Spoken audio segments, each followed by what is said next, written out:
Dios les bendiga, estimados hermanos y amigos. En el nombre de Jesús, sean bienvenidos a este canal, Soldado de Jesucristo. Por la gracia de Dios, que nos permite compartir una enseñanza más acerca de la palabra de nuestro Dios. Y la enseñanza de este video es acerca de este tema de Primera de Pedro 3:19, el cual algunos han interpretado de alguna manera diciendo que Jesús descendió al infierno y le predicó a los que están en el infierno el evangelio para que se salvaran. Pero vemos que esta interpretación contradice estrictamente lo que la palabra de Dios enseña acerca de la predicación a los muertos. A los muertos literales no se les predica el evangelio. El evangelio se les predica es a las personas que están muertas en delitos y pecados. Pero a los muertos literales, ya el que se murió creyendo en Cristo se salvó, y el que se murió sin haber aceptado el evangelio y la salvación que Dios proveyó por medio del sacrificio de Cristo en la cruz del Calvario, se condenó. Vamos al texto, en el cual también fue y predicó a los espíritus encarcelados. Ahora, de ahí se descontextualiza este verso y se reinterpreta usando otros textos que ya vamos a ver más o menos cuáles son, para decir que Jesucristo efectivamente descendió a los infiernos a predicarle el evangelio a los muertos para que los muertos se salvaran, pero lo cual contradice totalmente la exégesis del texto. Vamos a analizar el contexto anterior, porque también Cristo padeció una sola vez por los pecados, el justo por los injustos, para llevarnos a Dios, siendo la verdad muerto en la carne, o sea, murió en la carne, pero fue resucitado en el espíritu, ¿sí? O sea, por medio de la acción del espíritu es que ese cuerpo pudo resucitar. Ahora, si vemos algo aquí, nos está dando a entender que Dios es espíritu. Dios siempre ha sido espíritu, Dios es eterno y la esencia de Dios es espiritual. Dios es espíritu, Juan 4:24. Ahora, lo que nos dice aquí en el verso 19 es en el cual se refiere en el espíritu, ¿sí? En el espíritu, en el cual también fue y predicó a los espíritus encarcelados. La pregunta aquí sería, ¿cuándo sucedió esto? ¿Sí? ¿Cuándo? Aquí tenemos el cuándo, ¿sí? ¿Cuándo? En el versículo 20. Normalmente cuando uno lee un texto, uno debe analizar sus contextos, contextos paralelos, contexto anterior, el contexto posterior, el contexto remoto, ¿sí? Dice, los que en otro tiempo desobedecieron. ¿Cuándo? Aquí tenemos el cuándo. De cuándo fue esa predicación o esa pregonación. Cuando una vez esperaba la paciencia de Dios en los días de Noé. No podemos divorciar el versículo 19 del versículo 20, ¿sí? Mientras se preparaba el arca, en la cual pocas personas, es decir, 8, fueron salvados por agua. Ahora, nota que aquí nos da el cuándo sucede eso, ¿sí? Ahora, el mismo Pedro, usted puede mirar aquí, el mismo Pedro,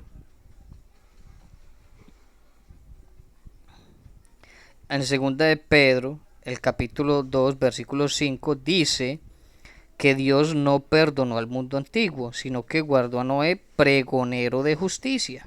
Pregonero de justicia. O sea que Noé pregonó esta justicia divina. Entonces, por medio del Espíritu, por medio del Espíritu, Noé pregonó la justicia divina, ¿sí? O sea, dio el mensaje de la justicia de Dios, del juicio de Dios, ¿sí?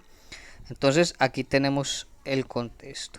Ahora, algunas personas han tratado de manipular lo que dice Pedro en la primera carta de Pedro, el capítulo 4, versículo 6, que dice: porque por esto también ha sido predicado el evangelio a los muertos. Ahora entonces dice, no, mire que aquí sí Pedro aclara y dice que sí verdaderamente se le predicó el evangelio a los muertos.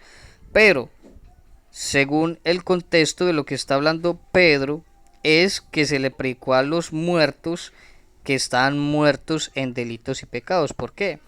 Porque esto se les predicó para que vivan en espíritu, según Dios. Si analizamos este verbo, vivan, vemos que es un verbo que está en el tiempo presente progresivo. ¿Qué indica esto?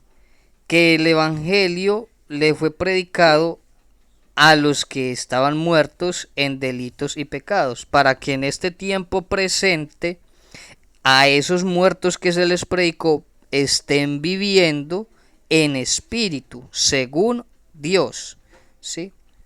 Esta es la clave para entender aquí el verbo vivan en tiempo presente progresivo. O sea, esos muertos se les predicó el evangelio. ¿Para qué se les predicó el evangelio? Para que aceptaran el evangelio y para que vivieran en el espíritu según Dios. Y sabemos que la Biblia nos habla de que hay muertos espirituales y la Biblia nos habla de muertos literales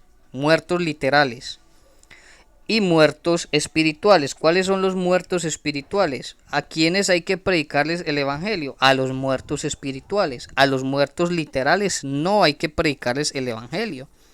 Nadie puede decir que va a ir a hacer un culto para ir al cementerio, va a hacer un culto en el cementerio para predicarle a los muertos que están muertos literales, enterrados allí en el cementerio. Porque eso es imposible. A un muerto literal no se le puede predicar el evangelio, porque ya murió. Y después de la muerte viene el juicio. Eso es lo que Dios estipuló para todos los hombres. Está estipulado para los hombres que mueran una vez, o sea, literalmente, y después de esto viene el juicio. Ahora, tenemos otros muertos que son los muertos que están muertos en delitos y pecados. Eso lo podemos ver en Efesios, el capítulo 2, usted lee, y Él os dio vida a vosotros cuando estabais muertos en vuestros delitos y pecados. Versículo 5. Aún estando nosotros muertos en pecados, ¿sí? Usted puede notar acá, muertos en pecados, ¿sí? Entonces hay un contraste.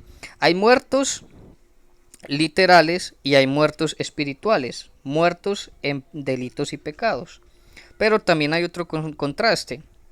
Los que están muertos, que murieron creyendo en Cristo, que aceptaron el evangelio, que aceptaron la verdad, para Dios esos muertos literales realmente están vivos, porque para Dios no están muertos, sino que están vivos, ¿sí?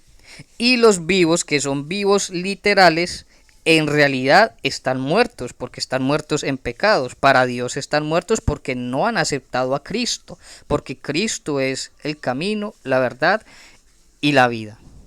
Gloria al nombre del Señor Jesús. Entonces vamos comprendiendo aquí que el apóstol Pedro nos está hablando de lo que pasó, el contexto que tenemos allí, de lo que pasó en los tiempos de Noé. Se le predicó el evangelio, se le predicó la justicia, ¿sí? Aunque la palabra evangelio significa buenas nuevas, lo que predicamos hoy es el evangelio de Jesucristo, que son las buenas nuevas que trajo Jesucristo. Pero Noé predicó la justicia de Dios, la justicia divina, ¿sí? Mientras se preparaba el arca. Y por esta fe Noé condenó al mundo antiguo. ¿Por qué? Porque no quisieron creer y ellos fueron salvos por agua, o sea, por la misma agua que condenó al mundo, destruyó al mundo, fue lo que los salvó a ellos, ¿sí? Y la obediencia que actuó también los salvó, haber obedecido a Dios, la justicia de Dios.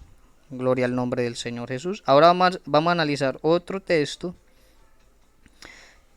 que también a veces lo toman como para contextualizar lo que dice Pedro, para decir que efectivamente Jesús descendió al infierno a predicarle a los que estaban allí.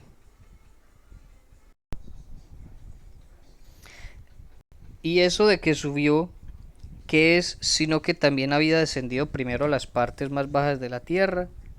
El que descendió es el mismo que también subió por encima de todos los cielos para llenarlo todo. Ahora vamos a analizar este texto desde el griego que dice Tode aneve ti estin ime hoti que kateve ista katotera meretes ges. Ahora, analizando este texto, vamos a mirar una parte esencial de que algunos lo han traducido las partes más bajas de la tierra, lo han traducido como si fuera un genitivo partitivo en contraste con lo que es el Hades, que son las partes inferiores de la tierra, ¿sí? Pero vamos a mirar en este texto que esto no se interpreta como un genitivo partitivo, sino como un genitivo epexegético. Epexegético en comparación con lo que este adjetivo de comparación nos está dando a entender. Este adjetivo comparativo catótera nos está dando, según el contexto, el entendimiento de que se está haciendo un contraste en las cosas de arriba, que son los cielos, y en las cosas de abajo, que son la tierra. O sea, hay un contraste en lo de arriba y lo de abajo. Mire que dice que el que subió por encima de todos los cielos para llenarlo todo es el mismo que subió, ¿cierto? Y dice que este mismo que subió al cielo es el mismo que descendió. Pero entonces hay que hacer la comparación, ¿sí? Este es un adjetivo comparativo, más no es un adjetivo superlativo, ¿sí? Como hablando sobre las partes inferiores de la tierra, sino que está hablando de que la parte inferior a la que se refiere aquí es la misma tierra, ¿sí? Es la tierra, es la tierra, a eso es lo que se refiere, ¿sí? Las partes bajas, es decir, la tierra, porque él vino a esta tierra como un hombre, él fue engendrado por el Espíritu Santo en una mujer llamada María, una mujer bienaventurada, una mujer obediente a la palabra de Dios, un ejemplo para los creyentes hoy día, que debemos obedecer a Dios igualmente como ella lo hizo. Ella se puso a los pies del Señor y dijo, he aquí la esclava del Señor. Así nosotros debemos ponernos a los pies del Señor Jesucristo, ¿sí? Un ejemplo de mujer. Ahora, la comparación que tenemos aquí es entre el cielo y la tierra, ¿sí? Como usted lo puede ver aquí en el versículo 10, el que descendió es el mismo que también subió. El que descendió, ¿a dónde descendió? A la tierra. Es el mismo que también subió por encima de todos los cielos, para llenarlo todo. Entonces, según el contexto, analizando también el adjetivo comparativo, analizando bien este adjetivo comparativo, catótera, que tenemos acá, adjetivo de comparación, y entendiendo este sustantivo, allí que tenemos tes, ges, artículo y sustantivo, en genitivo, interpretándolo como genitivo epesegético, nos da esta interpretación más de acuerdo al contexto de lo que se viene hablando, lo que Pablo viene diciendo, ¿sí? Y comparándolo con lo que el apóstol Pedro está predicando y comparándolo con la doctrina general apostólica de la manifestación de Dios en carne a este mundo, ¿sí? Entonces, teniendo este contexto doctrinal, teniéndolo claro, podemos entender que lo que está hablando Efesios 4:9 no es que Jesús descendió al infierno, sino que lo que está diciendo aquí es que él descendió a la tierra, ¿sí? Como hombre, fue manifestado a la tierra como un hombre, asumió naturaleza humana como un hombre, estuvo aquí en la tierra, que en comparación con el cielo, la tierra sería la parte más baja, ¿sí? Porque el cielo sería las partes más altas, ¿sí? Por eso él subió por encima de todo los cielos para llenarlo todo con su presencia. ¿Sí? Entonces esta es la comparación arriba el cielo y la comparación abajo la tierra. Entonces aquí no está diciendo de que él descendió a los infiernos, sino que aquí lo que está hablando es de su manifestación en carne en el mundo, en la tierra. A los suyos vino y los suyos no le recibieron, ¿sí? A los suyos vino, o sea, él estuvo aquí en la tierra como hombre, él descendió aquí a esta tierra como hombre, pero luego de su resurrección, él ascendió a los cielos nuevamente y llenó absolutamente todo con su presencia. Gloria al nombre del Señor Jesucristo. Espero, estimado hermano y amigo, que esta enseñanza haya sido de bendición para ti, para tu vida. Te pido en el nombre de Jesucristo que compartas esta enseñanza con amigos y hermanos, que te suscribas a este canal si deseas seguir recibiendo estas enseñanzas, para que te llegue la notificación cuando comparta una nueva enseñanza por la gracia de Dios, y que sea el Señor Jesucristo bendiciéndonos cada día, que podamos ejercitarnos en la piedad, que podamos aprender cada día de su palabra, crecer en el conocimiento de nuestro gran Dios y Salvador Jesucristo. Dios te bendiga, estimado hermano y amigo. Paz de Cristo.